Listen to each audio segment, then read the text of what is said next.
കേരളത്തിൽ 50% മുതിർന്നവരിൽ non alcoholic fatty liver disease കാണപ്പെടുന്നു. ഈ രോഗാവസ്ഥയുള്ളവരിൽ 5% മുതൽ 10% വരെയുള്ളവർ ക്രമേണ ലിവർ സിറോസിസിലേക്ക് മാറുന്നു. കരൾ കോശങ്ങൾ നശിച്ച് നാരുപോലെയാകുന്നു. അമിതവണ്ണം, അമിതക്ഷീണം, വിശപ്പില്ലായ്മ, കാലിൽ നീര്, ഭാരക്കുറവ്, വയറുവീർപ്പ്, ദേഹത്ത് ചുവന്ന നിറത്തിൽ രക്തം കട്ടപിടിച്ച അടയാളങ്ങൾ, തൊലിപ്പുറത്തെ ചൊറിച്ചിൽ എന്നിവയാണ് പ്രധാന ലക്ഷണങ്ങൾ.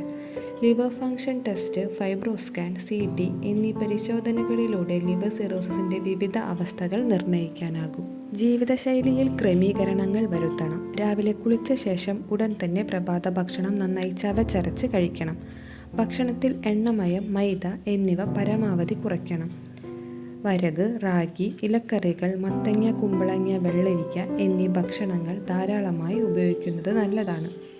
കുട്ടികളിൽ നിത്യവും മലശോധന ക്രമീകരിക്കുന്നതിന് തേങ്ങാപ്പാൽ, ശർക്കര ചേർത്ത് നൽകുന്നത് ഫലപ്രദമാണ്.